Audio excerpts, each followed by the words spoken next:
I need help finding our daughter. On a family hiking trip, our 6-year-old daughter, Agnes, has gone missing. I've called her name many times, but there's no sign of her anywhere. It's your fault for not keeping an eye on her, my husband Zeke says coldly. You go find her yourself. In the middle of everything, he drives off alone. Wait, don't leave, I shout, running after the car, but my voice doesn't reach him. Now I'm all alone in the woods, feeling terrified about what might happen if I can't find Agnes. My name is Marley, I'm 35 years old, and Agnes just turned 6. She's a kind and sweet girl. Zeke, my husband, usually doesn't like family outings, but the day before the hike, he suggested we go hiking. He's the same age as me, and he tends to be bossy and doesn't listen to others, which has always annoyed me.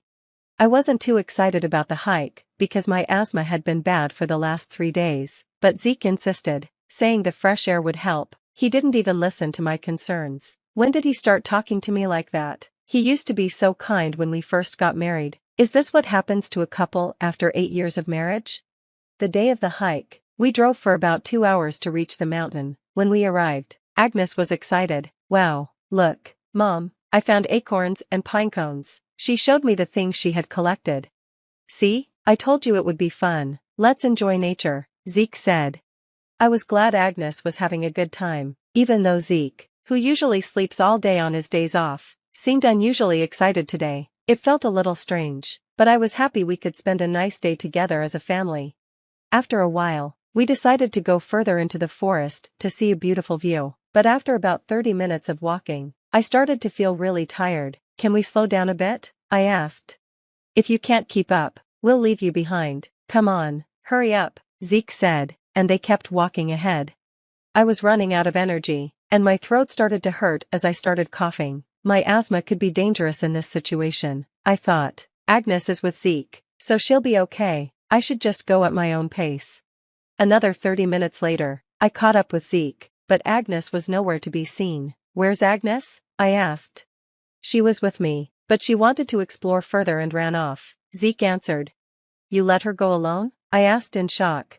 She's too energetic for me to keep up with, Zeke said. If you're worried, go find her. She went that way. He pointed toward a direction filled with thick trees, and the path was hard to follow. I knew I had to find Agnes quickly. This was dangerous. Agnes, where are you? Answer me, I called out, desperately, but there was no response. After about 20 minutes, I returned to where Zeke was, only to find him talking to a young woman in her 20s. Where's Agnes? I asked. Oh, this lady told me she saw a young girl walking toward the parking lot, Zeke replied. I guess I'll go check there.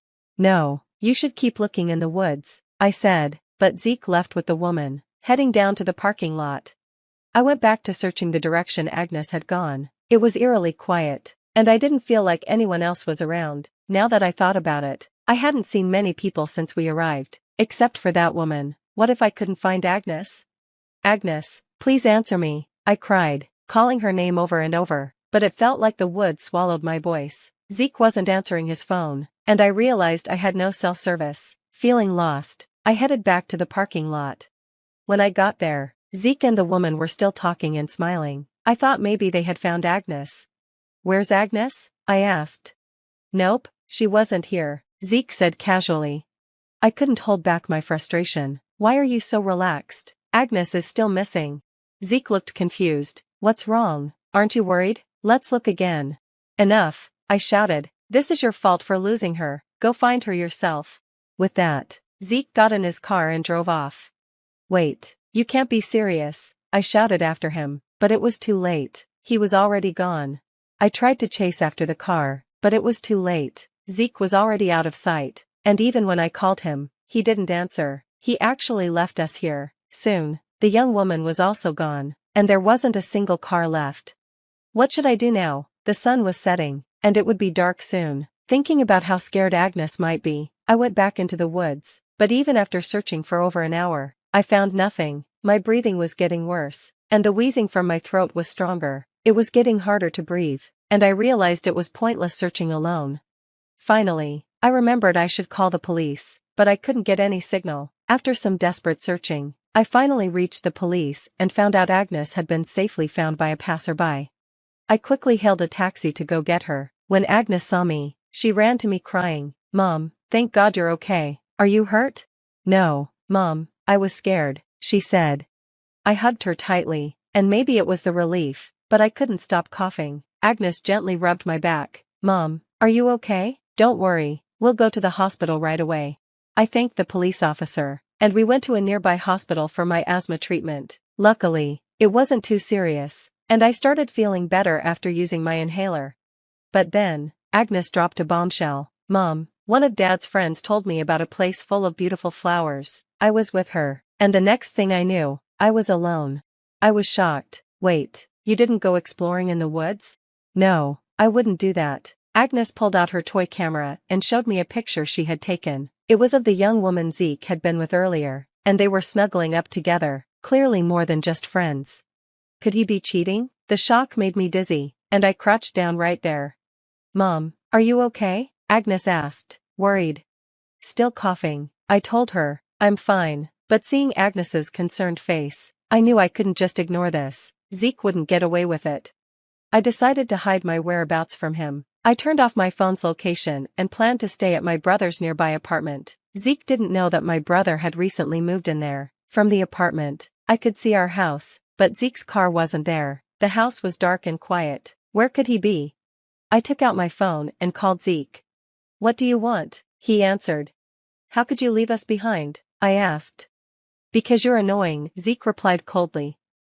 "So, did you find Agnes?" "Yes, Agnes is safe, but my asthma has gotten worse, so I'll be in the hospital for about a week." "Agnes will stay at my parents' house." "Really? You sound almost happy about it." "I'm just glad Agnes is safe." "Take care." Zeke's words only made me more upset. He was not only unashamed, but he was also lying openly. He didn't even ask which hospital I was in. He was probably with her now, planning something awful. I was furious, but I needed to wait until I had proof. Finally, Zeke came home late that night and left for work at his usual time the next morning.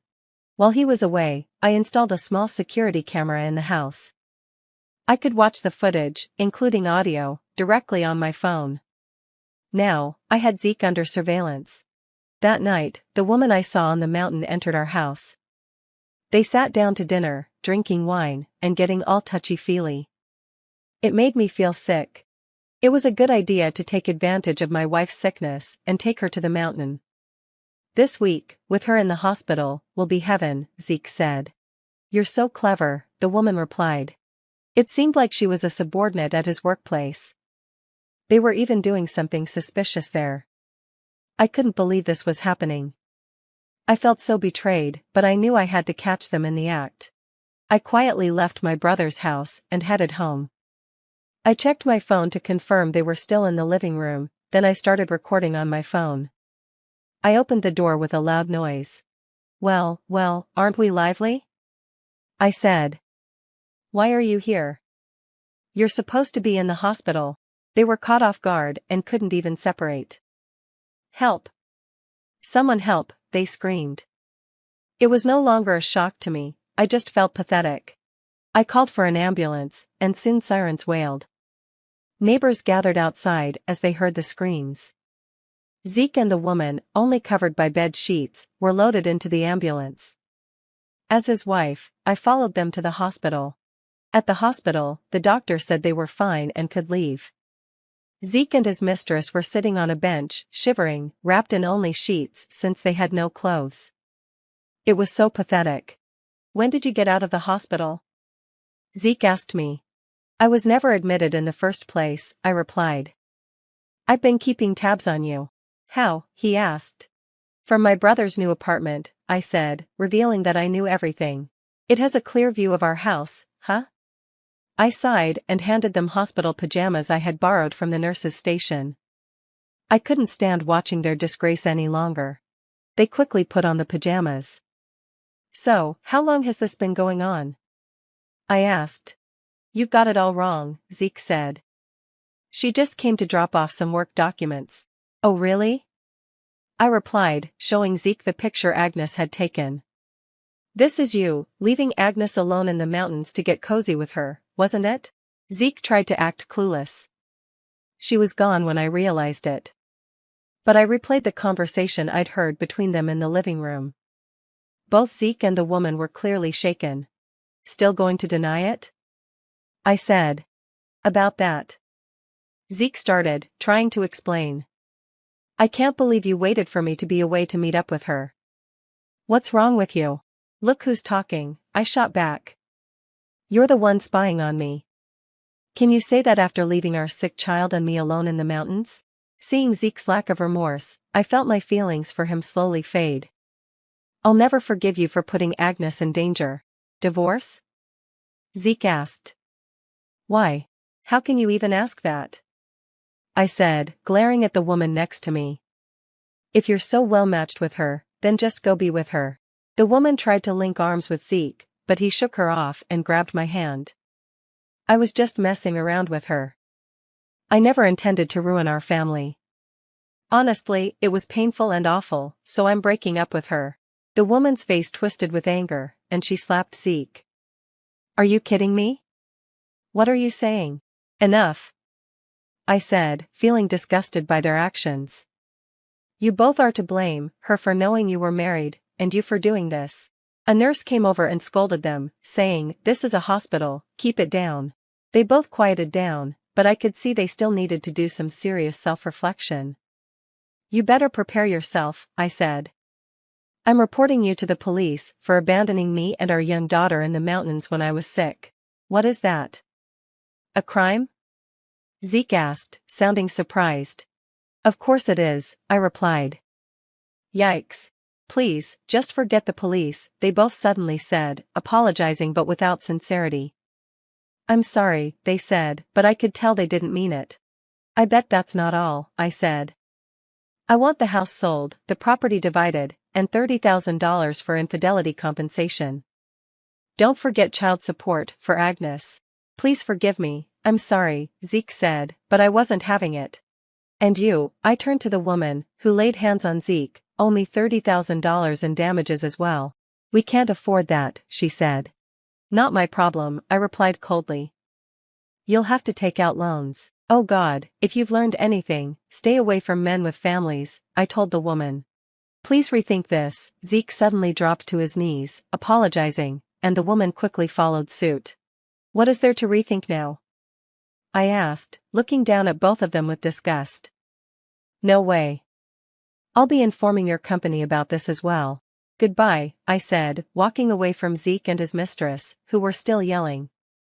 I immediately went to the police and filed a report. Soon after, they were both arrested for abandonment charges related to me and Agnes. According to my lawyer, this was going to be a serious offense for them. Zeke and his mistress lost their jobs. I finalized the divorce and made them pay the affair settlement and child support in a lump sum. The money from selling our house was enough to cover everything, and I even managed to get a settlement from the mistress, paid from her severance package. While I was considering moving out of my brother's apartment, Ton, who had been so supportive, said, I'm worried about you and Agnes living on your own. Why don't you stay here with me? Taking him up on his offer, I've been happily living with my loving daughter and dear brother. With the stress gone, my asthma attacks have stopped, and I'm feeling great now.